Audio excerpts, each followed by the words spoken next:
Bertemu kembali, korban banjir bandang di Kecamatan Koto Tangah, Kota Padang, Sumatera Barat bertambah menjadi 4 orang. Semua korban berhasil dievakuasi dan dibawa ke RS Bayangkara Padang.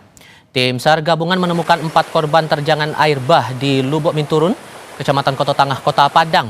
Tim SAR gabungan masih melakukan penyisiran di beberapa kawasan. Polisi juga mengimbau warga yang merasa kehilangan sanak famili dapat mendatangi Rumah Sakit Bayangkara Padang untuk mempermudah proses identifikasi. Selain di Kecamatan Koto Tangah, hujan deras yang melanda Kota Padang dilaporkan turut menyebabkan banjir di Kecamatan Nanggalo dan Kecamatan Pauh. Tunggu keluarga dulu. Untuk membahas terkait dengan penanganan pasca bencana di Sumatera Barat, lewat sambungan dalam jaringan sudah bergabung bersama kami Gubernur Sumatera Barat Mahyaldi Ansarullah. Assalamualaikum Pak Mahyaldi dengan Tifal, apa kabar Pak? Waalaikumsalam warahmatullahi wabarakatuh, Pak Tifal.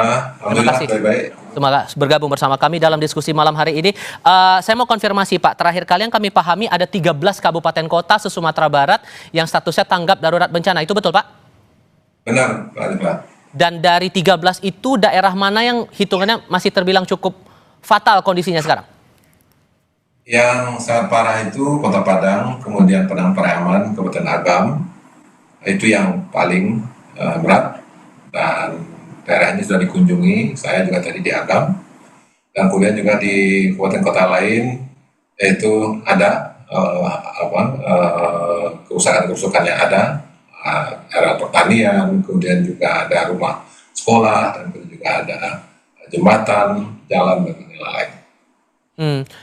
Dan untuk catatan korban jiwa, korban luka, dan jumlah pengungsi sejauh ini ada berapa banyak Pak?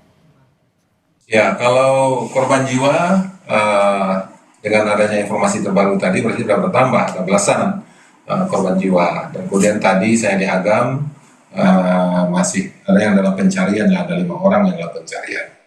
Berarti berkemungkinan korban jiwa akan bertambah.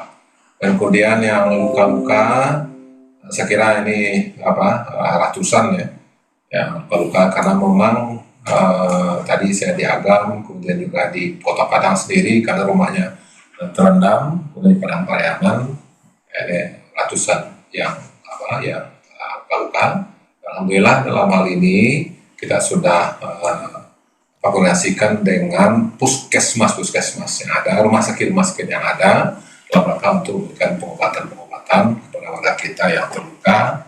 Dan kemudian juga dari jenazah tentu kita otopsi di rumah sakit. Seperti disampaikan tadi, dan masyarakat yang kehilangan anggota keluarganya itu bisa menuju rumah sakit dari Bayangkara, dan kemudian juga di Agam itu ada di Padang Pariaman, dan kemudian juga daerah rumah sakit yang lainnya. Untuk fasilitas umum ataupun juga akses jalan ini, bagian mana yang paling parah sampai akhirnya akses jalan terputus total dan aktivitas warga benar-benar terhambat sepenuhnya Pak? Pagi tadi itu masuk dan keluar Kota Padang itu dari 4 jalur, itu 3 jalur itu mengalami gangguan. Boleh katakan itu terhambat, yaitu Padang Solo, Padang Bukit Tinggi, Padang Panjang, kemudian Padang Malala. Dan alhamdulillah dari Solo tadi sudah pulih, sudah bisa dilewati, dan sekarang ini Padang Panjang sedang pekerjaan. Dan kalau untuk Malala, ini memang ada yang terban, yang perlu penanganan agak serius. Dan tadi kita sudah tugaskan dari BPBD, kerjasama dengan Dinas PUPR untuk segera mengantisipasi, minimal nanti ada kendaraan roda 2 bisa lewat, sehingga juga akan bisa membantu. Dan mudah-mudahan untuk besok itu akan dipasang jembatan beli, sehingga kendaraan ringan itu akan bisa dilewati. Dan kita menargetkan tadi, kita harapkan digunakan dana dari ABTT kita, yang bisa digunakan, karena dana kita provinsi juga bisa digunakan. Oke, dan itu apakah menghambat juga proses pengiriman logistik ke beberapa daerah rawan, Pak? Untuk di dalam kabupaten sendiri memang ada juga kerusakan-kerusakan, seperti tadi di Paninggahan di Kabupaten Solo, kemudian juga di Kabupaten Padang Pariaman juga ada yang terputus, terban, dan tentu ini juga sedikit banyak juga akan mengganggu, ya. dan terutama sekali tadi adalah dari dalam dan keluar Kota Padang.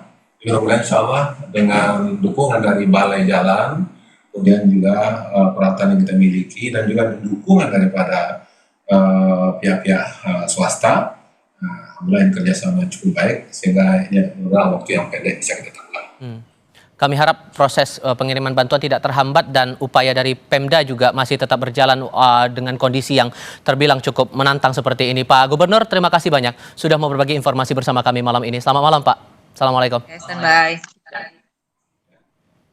Sekarang kami ajak Anda kembali ke Sumatera Utara.